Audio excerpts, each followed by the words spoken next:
नमस्कार, FM news देख रहे हैं आप। मैं हूं आपके साथ अंजलि सिंह। देश में जिस तरह से केंद्रीय जांच एजेंसियों पर सवाल उठ रहे हैं, उनकी कार्रवाई पर सियासी लड़ाई भी हो रही है। ईडी हो या फिर सीबीआई हो या फिर दूसरी सरकारी एजेंसियां, विपक्ष लगातार इन एजेंसियों की कार्रवाई पर सवाल उठाते रहता है। पहले रिपोर्ट देखिए, फिर हम इस चर्चा को आगे बढ़ाते हैं। दिल्ली के स्वास्थ्य मंत्री सत्येंद्र जैन की गिरफ्तारी के बाद से राजनीतिक गलियारों में हलचल जबरदस्त है। आरोप प्रत्यारोप का दौर जारी है। एक तरफ आम आदमी पार्टी इसे राजनीतिक द्वेष वाली कार्रवाई बता रही है, तो वहीं दूसरी तरफ बीजेपी आपकी ईमानदार सरकार पर सवाल उठा रही है। दरअसल 30 मई को दिल्ली के स्वास्थ्य मंत्री सत्येंद्र जैन को ईडी ने गिरफ्तार किया था। सत्येंद्र जैन, जो कि पहले से ही 9 जून तक ईडी की हिरासत में है, लेकिन ईडी ने सोमवार को फिर से सुबह सत्येंद्र जैन के घर सहित उनके अन्य 6 ठिकानों पर छापा मारा। सत्येंद्र जैन को ईडी ने 2017 में उनके खिलाफ सीबीआई द्वारा दर्ज मनी लॉन्ड्रिंग के केस में अरेस्ट किया था। पिछले महीने ईडी ने जैन परिवार और उनसे जुड़ी कंपनियों की 4.81 करोड़ रुपए की संपत्ति कुर्क भी की थी। 2018 में भी इस मामले में ईडी ने सत्येंद्र जैन से पूछताछ की थी। सत्येंद्र की गिरफ्तारी की बड़ी वजह ये भी सामने आई है कि वो ईडी को जांच में सहयोग नहीं कर रहे थे। मामले से जुड़ी जानकारियां जांच एजेंसी से छुपा रहे थे। इस मामले को चलते हुए करीब 8 साल बीत गए। सत्येंद्र के हिरासत में जाने के बाद उनका सारा प्रभार डिप्टी सीएम मनीष सिसोदिया को सौंप दिया गया है। कुछ समय पहले दिल्ली में सत्तारूढ़ दल ने ये दावा किया था कि जैन बहुत ईमानदार व्यक्ति हैं। उनके खिलाफ मामला अदालत द्वारा खारिज कर दिया जाएगा। उधर फरवरी में पंजाब चुनाव से पहले केजरीवाल ने यह भी दावा किया था कि सूत्रों से उन्हें पता चला है कि ईडी जैन को गिरफ्तार करने जा रही है। खैर, मौजूदा हालात तो सभी के सामने, लेकिन इस सब के बाद केंद्रीय एजेंसियों की साख पर प्रश्न चिन्ह जरूर लग गया है। Special desk, FM news. क्या अरविंद केजरीवाल इस बात को इनकार कर सकते हैं, नकार सकते हैं कि सत्येंद्र जैन ने 4 शेल कंपनीज के अपने परिवार के कुछ सदस्यों के माध्यम से 16 करोड़ 39 लाख 56 शेल कंपनीज के माध्यम से हवाला ऑपरेटर्स के सहयोग से साल 2010 से लेकर साल 2016 तक, साल 2010 से लेकर साल 2016 तक मनी लॉन्ड्रिंग की। मामले की सुनवाई हो रही थी तो ईडी कह रही है, भारतीय जनता पार्टी का तोता कह रहा है, मोदी सरकार की कठपुतली कह रही है कि साहब उनके खिलाफ ना तो कोई एफआईआर है और ना ही कोई शिकायत है। सत्येंद्र जैन के खिलाफ ना कोई एफआईआर है, ना कोई शिकायत है, लेकिन भारतीय जनता पार्टी की सरकार के नेता, उनकी केंद्रीय मंत्री स्मृति ईरानी को देश का स्मृति ईरानी जी सत्येंद्र जैन को देश का गद्दार कह रही हैं। भारतीय जनता पार्टी के नेता उनको भ्रष्टाचारी कह रहे हैं। उनके खिलाफ लगातार ऊट पटांग बयान दे रहे हैं। तो सबसे पहले मैं कहना चाहता हूं कि क्या ईडी बिग बॉस का घर है कि आपने एक मंत्री को जबरदस्ती पकड़ के 10 दिन की रिमांड लेके उनको अपने। मैंने सत्येंद्र जैन के सारे कागज खुद देखे हैं। पढ़ा लिखा आदमी हूं, कानून की भी बहुत समझ है। इनके ऊपर लगाए गए सारे आरोप फर्जी हैं। पूरा का पूरा मामला फर्जी है। केवल तो देखिए आखिर सत्येंद्र जैन पर आरोप क्या क्या लगे हैं। मंत्री सत्येंद्र जैन पर ईडी के आरोप।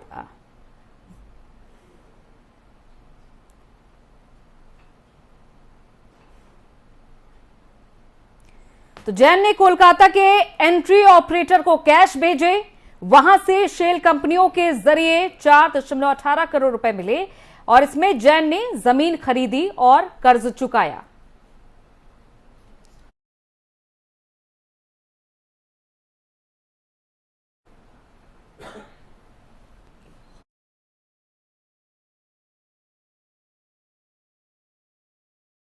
तो हमारे साथ चर्चा में कुछ मेहमान जुड़ रहे हैं जिनसे हम आपका तारुफ कराते हैं और इस चर्चा को आगे बढ़ाते हैं।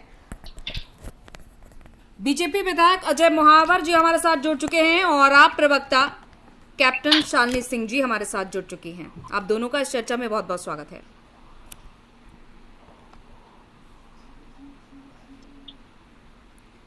माफ कीजिएगा, फिलहाल कुछ देर में हमारे साथ जुड़ेंगे बीजेपी विधायक अजय महावर जी, लेकिन उससे पहले हमारे साथ राजनीतिक विश्लेषक संजय राणा जी भी जुड़ चुके हैं। संजय जी, आपका बहुत बहुत स्वागत है। कैप्टन शालिनी जी, स्वागत है आपका इस चर्चा में। तो सबसे पहले मैं रुक करती हूँ कैप्टन शालिनी जी का। शालिनी जी, आपकी तरफ से भी आरोप लग रहे हैं कि हिमाचल प्रदेश के प्रभारी बनाए गए सत्येंद्र जैन, तो ही आखिर क्यों उन्हें गिरफ्तार किया गया, जबकि मामला तो 8 साल पुराना था, उन्हें क्लीन चिट भी दे दी गई थी। लेकिन सवाल हमारी तरफ से ये भी है कि जब जब केंद्रीय एजेंसियां अपनी कार्रवाई करती हैं, ठोस कदम उठाती हैं, छापेमारी करती हैं, तो सवाल क्यों उठते हैं, कठपुतली क्यों करार दिया जाता है, पालतू क्यों कह दिया जाता है, आखिर ये लड़ाई क्यों छिड़ जाती है, जबकि केंद्रीय एजेंसी अपनी काम कर रही है। जब पहले क्लीन चिट मिली 2022 में, तो अभी भी क्लीन चिट मिल जाएगी। सभी दर्शकों को मेरा नमस्कार, गुड इवनिंग।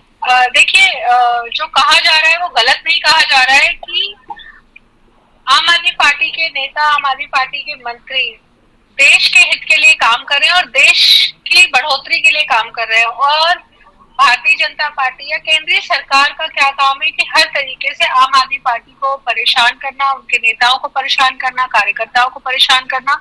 और जब ईडी खुद कोर्ट में जाके कह रही है कि हमारे पास इनके अगेंस्ट कोई कंप्लेन नहीं है, कोई एफआईआर नहीं है, जैसे ही सत्येंद्र जैन जी को हिमाचल का बनाया जाता है इंचार्ज, आप इनको उठा लेते हो और इनको उठा के आप खुद उठाने के बाद आप उनको रिमांड पे लेते हो। 9 तारीख तक हम अपने पास रखेंगे और बीच में हाईकोर्ट की हियरिंग में आप कहते हो जी हमारे पास इनकी कोई कंप्लेन नहीं है। तो आप किसी को डायरेक्टली परेशान कर रहे हो और आप क्या करने की कोशिश कर रहे हो। इतने बड़े बड़े लोग हमारे देश से, देश को चकमा देके, देशवासियों को पैसे का चूना लगा के यहाँ से भाग गए। नाम लेते जाए तो नीरव मोदी, लिस्ट खत्म ही नहीं होगी। नीरव मोदी का नाम ले लीजिए, मेहुल चौकसी, विजय माल्या, ललित मोदी, ऐसे ऐसे हम कितने नाम गिनाते जाएंगे। ईडी इन पे कोई कार्रवाई नहीं करेगी क्योंकि लेकिन इनको पूरा इतनी हाई तौबा दे रखा है भारतीय जनता पार्टी ने। शालिनी जी, आप मेरी बात तो सुनिए, इतनी हाई तौबा क्यों मची हुई है? जब देखिए, पहले भी आपने कहा कि उन पर कौन से आरोप लगे हैं। केजरीवाल ये कह रहे हैं कि उन पर कोई आरोप नहीं लगे हैं, उनके खिलाफ कोई भी एफआईआर नहीं दर्ज है। संजय सिंह भी यही कह रहे हैं, जब उनके खिलाफ कोई भी आरोप नहीं लगे हैं तो उन पर कार्रवाई क्यों हो रही है? पहले ही उन्हें क्लीन चिट मिल चुकी है। तो जब वो किसी भी मामले में आरोपी नहीं, सुनिएगा, जब वो किसी भी मामले में आरोपी नहीं है तो इस बार भी क्लीन चिट मिल जाएगी। लेकिन बार बार केंद्रीय जांच एजेंसियों पर सवाल उठाना, ऐसे में तो आप लोग मिलकर पहले तय कर लीजिए कि कार्रवाई ईडी, सीबीआई या अन्य केंद्रीय जांच एजेंसियों को करनी चाहिए या नहीं करनी चाहिए, क्योंकि ऐसे तो जनता का भी भरोसा उठ जाएगा। हाँ, तो जनता का भरोसा ईडी से उठ चुका है क्योंकि बार बार सिर्फ आम आदमी पार्टी के मंत्रियों को उठा के उनको तंग करना। आप खुद अपने आप कह रही हैं, खुद उठाते हैं, खुद क्लीन चिट दे देते हैं, खुद उसके बाद कार्रवाई नहीं करते कि नहीं जी हमें कुछ नहीं मिला। 140 से ज्यादा केस हमारे मंत्रियों के ऊपर, हमारे एमएलए के ऊपर अलग अलग टाइम में कराए गए, जिसमें से 70 से ज्यादा केसेस में वो डिसमिस हो गए सारे मंत्री, ठीक है, सारे विधायक। तो क्लीन चिट तो अदालत की तरफ से मिली थी पहले। हाँ, तो अदालत की तरफ से डिसमिसल आता जा रहा है।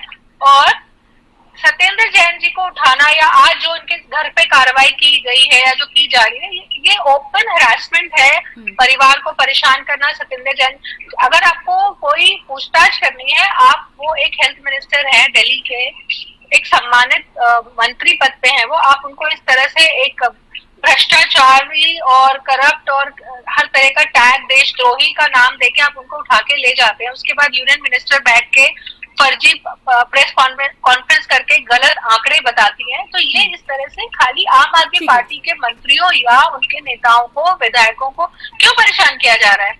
क्या ईडी के पास और कोई, ईडी जो एजेंसी है केंद्र सरकार ने, उसको सिर्फ आम आदमी पार्टी के पीछे क्यों छोड़ रखा? ये कहना कि आम आदमी पार्टी बार बार ये कहती है कि परेशान करना कहते हैं। संजय राणा जी, देखिए, देश में ये पहली बार नहीं है जब किसी सरकारी एजेंसी की कार्रवाई पर सवाल उठ रहे हैं। इससे पहले भी लगातार सवाल उठते रहे हैं, चाहे वो यूपीए गवर्नमेंट के समय में भी 23 छापेमारी की गई थी। यहाँ तक कि चाहे हम 2G की बात कर लें या फिर जिस तरह से सुप्रीम कोर्ट ने फटकार भी लगाई थी और सीबीआई को तोता कहा था कि पिंजरे से बाहर निकलना चाहिए, आजाद होने की जरूरत है। ये कोई पहली बार नहीं है जब इस तरह से सवाल उठ रहे हैं। अब ऐसे में जनता भरोसा किस पर करे, क्योंकि एग्जीक्यूशन पर लगातार सवाल खड़े करना पार्टियों की तरफ से। देखिए अंजलि जी, सबसे पहले आपको नमस्कार और शालिनी जी को नमस्कार, सारे हमारे आपके दर्शकों को मेरी तरफ से नमस्कार। 2-3 चीजों को समझना बहुत जरूरी है। मैं नहीं बोलता कि किसके ऊपर आरोप लगे या किसके ऊपर आरोप नहीं लगे हैं। देखिए, जो जांच एजेंसियां होती है, कोई भी एजेंसी हो, वो एक इंडिपेंडेंट एजेंसी वो काम करती है। अभी रहा, जैसे अभी कई लोगों ने बोल रहे हैं, अभी हमारी मित्र बोल रही थी कि उनपे वो जब से रिप्रेजेंट करने लगे हैं हिमाचल प्रदेश को, तब से उनके ऊपर आरोप लगने लगे। देखिए, ऐसा है कि हिमाचल का प्रदेश का चुनाव तो अभी अनाउंस भी नहीं हुआ कि कब चुनाव होंगे। हमें अनुमान लगा रहे हैं, शायद दिसंबर में चुनाव हो, नवंबर में चुनाव हो, ये अनुमान है, लेकिन कब होंगे हम किसी को पता नहीं है। देखिए, जो जांच एजेंसी है, कभी भी इनको क्लीन चिट नहीं दी गई थी। इनको 15-16 में अगर आप डेटा उठा के देखेंगे, मैं 4-5 कंपनियों के नाम बताना चाहता हूँ।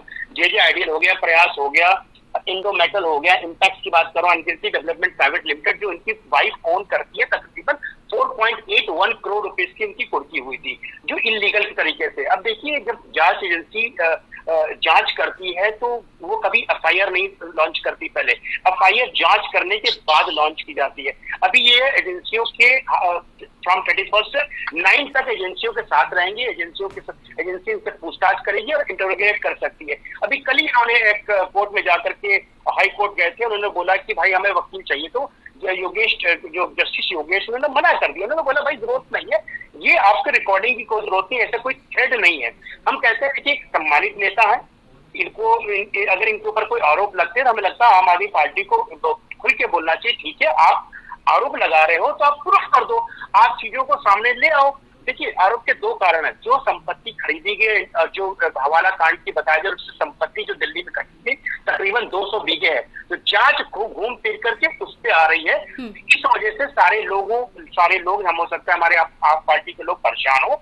हमें नहीं लगता है कि ये, देखिए, ये बहुत जल्दी हो जाएगा बोलना कि ये दोषी है या बेकसूर है। वो कोर्ट का मामला है, कोर्ट डिसाइड करेगा कौन दोषी है कौन नहीं दोषी है, और तथ्यों के आधार पे ये डिसीजन कोर्ट लेगा। लेकिन हम आगे बोल दें कि कोई देशभक्त है, हम बोल दें कोई देशद्रोही, ये गलत स्टेटमेंट है, इसमें नहीं जाना चाहता। लेकिन हाँ, जांच की अगर आंच आई है किसी के भी ऊपर तो वो जांच करने देने चाहिए, उस पर प्रश्न नहीं उठाना चाहिए। और जांच एजेंसियां, देखिए ऐसा होता है, इंडिपेंडेंट होती है। अगेन मैं दूसरे बार चीजों को बोला, इंडिपेंडेंट होती है, इनको कार्य करने देना चाहिए। लेकिन 2014 के बाद से एक ट्रेंड आ गया, सब लोग बोलने लगते हैं भाई मोदी जी करवा रहे हैं। प्रयोग की भी बात आ जाती है कि जब हिमाचल प्रदेश के चुनाव हैं, जब गुजरात के चुनाव हैं, तभी ये बड़ी बड़ी कार्रवाइयां क्यों हो रही है, तभी ये बड़ी बड़ी छापेमारी क्यों हो रही है। आज भी सुबह अचानक से जब ईडी ने छापेमारी की तब भी सवाल उठे। देखिए, मॉर्निंग में जब ईडी ने छापेमारी की थी, उस पे उनको काफी तथ्य मिले थे। जो हवाला कारोबारी है उनसे कुछ इंफॉर्मेशन आई थी, on the basis of that इन्होंने छापेमारी की, कुछ सबूत मिले। देखिए, वो सबूत ना हमें पता है, ना हमारे मित्र को पता होगा, ना किसी को पता, वो तो ईडी को ही पता, वो साक्ष्य कोर्ट के सामने रखे जाएंगे। लेकिन हिमाचल का जहां तक चुनाव है, देखिए मैं किसी पार्टी का प्रवक्ता तो हो नहीं, मैं किसी की बुराई करना चाहता हूँ ना किसी की बड़ाई, लेकिन आप आदमी का जो संगठन था हिमाचल प्रदेश में, पूरा का पूरा संगठन मूव होकर के भारतीय जनता पार्टी में चला गया, तो उससे कोई फर्क नहीं पड़ता। हमें नहीं लगता कि अगर सत्येंद्र जैन पे अगर कोई आंच आ जाएगी तो केजरीवाल जी को वोट नहीं मिलेगा, ऐसा कुछ नहीं है। केजरीवाल जी की अपनी एक छवि है, आम आदमी पार्टी की अपनी छवि है। किसी नेता के आरोप और लगने से ना लगने से किसी पार्टी की छवि नहीं लग जाती। ये तो सब कहने वाली बात हो गई कि हमारे एक नेता को बंद कर दिया है, इसमें से हम चुनाव हार जाएंगे। देखिए, तो हिमाचल में कौन चुनाव जीतेगा वो जनता डिसाइड करेगी, हम और आपको बैठ के डिसाइड नहीं कर सकते। लेकिन हाँ, ये खुले मन से इनको स्वागत करना चाहिए, और हम कहते हैं जांच में सहयोग करना चाहिए। कितने दिन की बात है, आज 6 तारीख हो गई, 9 तारीख की बात है, 4-5-10 दिन में सब चीज क्लियर हो जाएगा, कोर्ट के सामने चीजें आ जाएंगी, कोर्ट फैसला दे देगा। बिल्कुल। शालिनी जी, स्वीकार करना चाहिए या फिर विरोध करना चाहिए अभी भी? देखिए, मैं संजय जी की कुछ बातों से सहमत हूँ और काफी सहमत हूँ। जैसा कि उन्होंने कहा कि अरविंद केजरीवाल जी की छवि है और सत्येंद्र जैन जी पे अगर कार्रवाई हो रही है तो हमें हिमाचल का चुनाव हारने या जीतने का यहाँ हार और जीत की बात नहीं हो रही है। सत्येंद्र जैन जी एक सम्मानित मंत्री हैं उनका लाया हुआ हेल्थ मॉडल आज देश में नहीं पूरे विश्व में उसका डंका बज रहा है। अमेरिका से टीम आके यहाँ पे देखती है कि किस तरह से हेल्थ मॉडल को रिफॉर्म किया है, और आप एक हमारे मंत्री को उठा के उनको आप भ्रष्टाचारी कहो, देशद्रोही करो। आप जनता में क्या मैसेज देना चाह रहे हो? आप ये कहना चाहते हो कि केजरीवाल जी, जो हम आम आदमी पार्टी कट्टर ईमानदारों की पार्टी है, आप उस चीज जनता से को इतना घबरा रहे हो, आप उस चीज से इतना बौखला रहे हो कि आप जनता में ये मैसेज देना चाहते हो कि ना जी, इनके पास आप जिम्मेदार व्यक्ति होकर के, जिम्मेदार नागरिक होकर के आप इस तरह की बातें कहेंगे कि कठपुतली है ईडी और पालतू है ईडी। बिल्कुल आप बताइए, आपके चैनल में मैं पूछना चाहती हूँ क्या नीरव मोदी की कार्रवाई पे इन्होंने कुछ किया? ठीक है, विपक्ष से भी यही सवाल मैं कि अगर ईडी एक इंडिपेंडेंट अथॉरिटी है, अगर ईडी एक इंडिपेंडेंट अथॉरिटी है, तो नीरव मोदी, मेहुल चोकसी, विजय माल्या, ललित मोदी, नितिन संदेशराज, येदियुरप्पा, व्यापम स्कैम, ऐसी अनगिनत लिस्ट है, इस पे क्यों नहीं कार्रवाई? आज ईडी को कठपुतली की तरह नीरव मोदी का किया जा रहा हुआ है। था। हमारी दोस्त शालिनी अच्छी तरह जानती कब हुआ था। वो विजय माल्या पे केस जो लोन हुआ था, जब भी हुआ था, सॉरी जब भी हुआ था, आज पूरा देश का पैसा, नागरिकों का टैक्स का पैसा जब भी हुआ हो, क्या वो हम वापस लाने में? ठीक है, शालिनी जी, संजय राणा जी हमारे साथ चर्चा में, बीजेपी विधायक अजय महावर जी भी जुड़ चुके हैं। अजय जी, स्वागत है आपका FM न्यूज में। नमस्कार अजय जी, देखिए जो चर्चा चल रही है, जिस विषय पर चर्चा चल रही है, वो खैर कोई नया मुद्दा नहीं है, क्योंकि आप भी बखूबी जानते हैं कि कोई भी जांच एजेंसी हो, जब कार्रवाई की जाती है, जब बड़े बड़े ठिकानों पर छापेमारी की जाती है, जब भी कोई मनी लॉन्ड्रिंग का केस आता है या फिर घोटाला होता है, तो तार शुरू हो जाते हैं, यानी कि सरकार पर आरोप लगने लगते हैं। चाहे कोई भी पार्टी सत्ता में बैठी हो, कदम कोई भी एजेंसी उठा रही हो, सवाल सरकार से होते हैं। क्या कहेंगे आप? निश्चित रूप से देखिए, कानून अपना काम बखूबी करता है। जब भी आप कोई सरकार में नेता हो या मंत्री हो, तो क्या आप पर कार्रवाई नहीं होनी चाहिए? और क्यों नहीं होनी चाहिए? क्या आप कानून के दायरे से बाहर हैं? क्या आम नागरिक आप नहीं है? तो आप इतने खास हो गए कि आप पर कोई कार्रवाई नहीं होनी चाहिए? किसी भी पार्टी का, किसी भी दल का, किसी भी बड़े से बड़े आदमी का, अगर वो कानून का उसने उल्लंघन किया है, उसने अपराध किया है, तो जांच होती है, और जांच में अगर वो प्राइमा फेसी या कहीं दोषी पाया जाता है, तो उस पर कार्रवाई भी होती है। और ये आज से नहीं हो रही है, ये काफी लंबे समय से हो रही है। और इस केस में जो सत्येंद्र जैन जी का केस है, इसमें तो उन्होंने एक्सेप्ट भी किया है, बहुत सारे प्रूफ है, इतने प्रूफ है कि उनका इस दलदल से निकलना मुश्किल हो जाएगा। लेकिन अजय जी, एक बात ये भी तो देखिए कि आम आदमी पार्टी का ये भी कहना है कि जब हिमाचल के प्रभारी बनाए गए सत्येंद्र जैन, तभी क्यों कार्रवाई हुई? 8 साल बीते तब तो उन्हें गिरफ्तार नहीं किया गया। देखिए, ये तो बचकानी बातें हैं। उनके ऊपर अगर बगैर जांच पूरी किए हुए, बगैर एविडेंस के पहले कार्रवाई करते तो कुछ अलग बोलते। उन्हें तो कुछ ना कुछ बोलना ही ना अपने बचाव में। उन पर कार्रवाई के लिए काफी लंबे समय से अनुशंसा चल रही है, और उनके जमीन का जो बहुत कई एकड़ जमीन, उनकी कई बीघा जमीन, आई थिंक कि 300 से ऊपर बीघा जमीन उत्तर प्रदेश में कागज पकड़े गए थी, और 4.65 करोड़ रुपए के जो मनी लॉन्ड्रिंग का केस है, जिसको उन्होंने एक्सेप्ट किया है। तो हवाला कांड में वो शामिल है, वो इलीगल प्रॉपर्टी में शामिल है, और जब वो प्रूफ आ गए हैं, उसके बाद अगर कार्रवाई करते देखिए, तो आप दोनों की इन लड़ाइयों में, चाहे वो सत्ता पक्ष हो या विपक्ष, आप दोनों की इन लड़ाइयों में आम जनता पिसती है। आप एक तरफ मैसेज क्रिएट कर रहे हैं, एक एजेंसी के लिए प्लॉट कर रहे हैं कि वो पालतू है, वो कठपुतली है। आप इस तरह की चीजें जनता के माइंड में प्लॉट कर रहे हैं, इससे क्या मैसेज जा रहा है? दूसरी तरफ अजय महावर जी, आपके लिए दूसरी तरफ संयोग से जब चुनाव आ रहे हैं, तभी बड़ी बड़ी कार्रवाई हो रही है।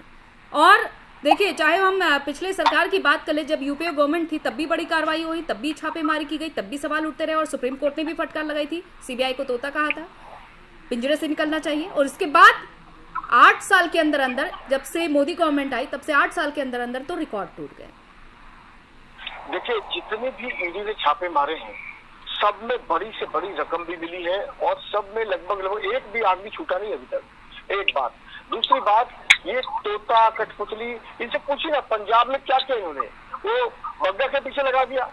अरे भाई, मेरे भगनपुरा में एक सत्येंद्र ओबेरॉय है जो बूथ का काम देखता है, उसने खालिस्तानियों के केजरीवाल तो ये भी गिना रहे हैं कि हमने पंजाब के स्वास्थ्य मंत्री पर भी तो कार्रवाई की, उससे पहले हमने दिल्ली में भी कार्रवाई की खाद्य ग्राम विकास मंत्री। लेकिन अंजलि, दिल्ली के स्वास्थ्य मंत्री पर कार्रवाई क्यों नहीं कर पा रहे हैं? ये बहुत बड़ा प्रश्न है। हम तो चाहते हैं, हम तो चाहते हैं। अच्छा, नहीं शालिनी जी, मैं आपकी बात मान लिया, क्यों करेंगे, लेकिन फिर पंजाब के स्वास्थ्य मंत्री पे क्यों किया? क्योंकि पंजाब के स्वास्थ्य, बहुत देर से कुछ कहना चाह रहे हैं। या कोई हमारा देखिए, मैं करप्शन से लिंक पाया जाएगा तो कार्रवाई होगी। कार्रवाई मैं बोलूं, केजरीवाल के जो तमाम पूत है, जो सच है उसको उजागर किया ठीक है जाता शालिनी जी। पंजाब के हेल्थ मिनिस्टर के बारे में जब पता लगा, किसी को नहीं पता था, मीडिया को भी पता नहीं था, ऑपोजिशन को भी पता नहीं था। देखिए, और खुद देखिए अंजलि जी, ठीक है शालिनी जी, संजय जी को भी बोलने का मौका दीजिए, वो भी हमारे साथ इस चर्चा में शामिल है। संजय जी कहिए। हाँ, मैं ये बोल रहा था, जैसे आपने एक प्रश्न पूछा, बहुत अच्छा प्रश्न मुझसे पूछा और बीजेपी प्रवक्ता से ये पूछा है कि जब चुनाव आते हैं तभी एजेंसी जो काम करती है।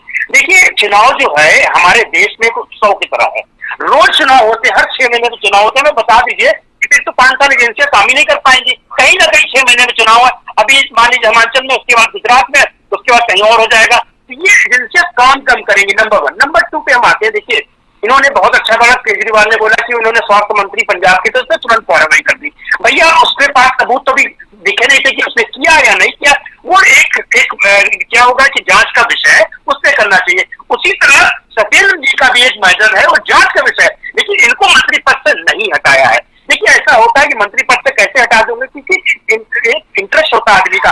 200 बीघे खेत कहाँ से आ गए? 200 बीघे दिल्ली के अंदर। हम तो भैया 500 स्क्वायर फीट भी नहीं ले सकते, हमारी इतनी हैसियत नहीं है, लेकिन वहां 200 बीघे खेत आ गए। अभी हमारी मित्र बोली थी मेडिकल का मॉडल बहुत अच्छा स्वास्थ्य का मॉडल है, मैं मानता हूँ, नो डाउट। केजरीवाल जी ऐसा बढ़िया मार्केटिंग किंग मैंने जीवन में नहीं देखा है, बहुत अच्छी मार्केटिंग करते हैं। नहीं सर मैडम, नहीं, आप बताइए, मोहल्ला क्लिनिक चले जाइए, मोहल्ला क्लिनिक में क्या हाल है हम सबको पता है। देखिए, दिल्ली एक म्युनिसिपैलिटी कॉर्पोरेशन की तरह है, बहुत छोटी सी जगह है। अभी आप पंजाब का मॉडल देख लीजिए। अभी केजरीवाल की एक और उजागर करता हूँ, कितने सत्यवादी नेता मैं बताना चाहता हूँ।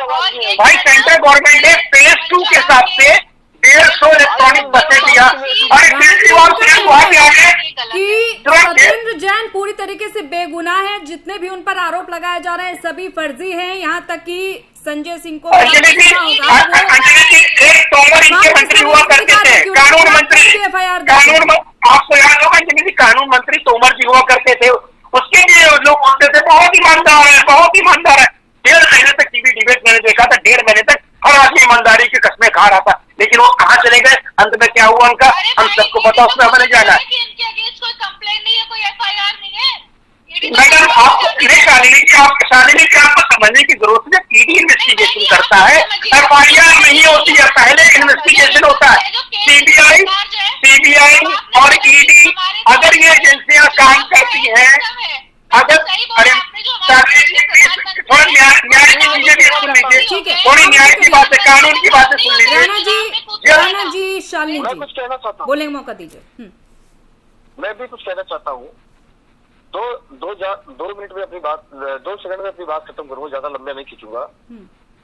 केजरीवाल जी इस समय बुरी तरह डरे हुए हैं और वो सत्येंद्र जैन पर एक्शन नहीं ले सकते हैं, विदाउट पोर्टफोलियो मिनिस्टर रखा है। क्यों? उन्हें पता है सत्येंद्र जैन को अगर मैंने हटा दिया तो मेरे परकच्छे उड़ावेगा, इतने राजदार है वो, और उस राजदारी के डर से मैं चुनौती देता हूँ केजरीवाल को, उसे हटा कर देखें। वो इतने राजदार हैं कि वो उसके परकच्छे उड़ा देगा। दूसरा, उन्होंने कहा मनीष सिसोदिया को करेंगे, चोर की दाढ़ी में तिनका, पहले उन्होंने सत्येंद्र के लिए भी कहा था ऐसे ही। तो चोर की दाढ़ी में तिनका, उनको पता है, ये चोर है, उनको पता है मेरे कमाऊ तूत है, इसलिए वो पहले ही रिएक्टिव प्रिकॉशन लेकर के और केंद्र सरकार के ऊपर प्रश्न खड़े करने के लिए इस प्रकार की हाइपोथेटिकल बात करते हैं, क्योंकि उनके दिमाग में पता है उनको कि हमारे यहाँ क्या क्या गड़बड़ियां हुई है और क्या क्या चलिए ठीक है, लेकिन चोरी के राजदार है। जिस सवाल के साथ आज हमने इस चर्चा की शुरुआत की थी कि आखिर जांच एजेंसियों पर सवाल क्यों उठते हैं जब भी छापेमारी जैसी बड़ी कार्रवाई होती है, क्योंकि सत्ता में कोई भी पार्टी हो सवाल उठते ही उठते हैं। कांग्रेस रही तब भी सवाल और बीजेपी है तब भी सवाल, लेकिन ये नहीं सोचा जाता है कि जितनी भी एजेंसियां जब जांच करती हैं तो सियासी लड़ाइयों की भेंट चढ़ जाती हैं एजेंसियां। चलिए, हमारे पास समय की कमी है तो फिलहाल इस चर्चा की समाप्ति करते हैं। आप तीनों का बहुत बहुत शुक्रिया हमारे साथ इस चर्चा में शामिल होने के लिए।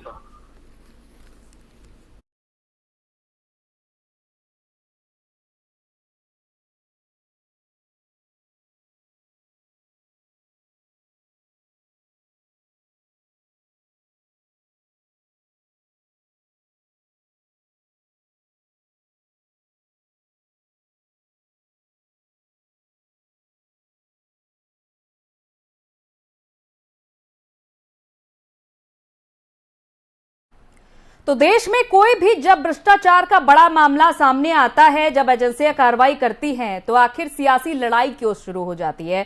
और सियासी लड़ाई जो शुरू होती है तो कभी पालतू, कभी तोता, तो कभी तरह तरह के यहां पर शब्दों का प्रयोग किया जाता है, कठपुतली करार कर दिया जाता है। लेकिन सवाल यही कि जनता आखिर किस पर भरोसा करे। सवाल यह भी कि ये सरकारी एजेंसियों की कार्रवाई पर, उनकी साख पर प्रश्न चिन्ह भी खड़ा हो जाता है। चलिए, इसी के साथ इस बुलेटिन में इतना ही। इजाजत दीजिए, नमस्कार।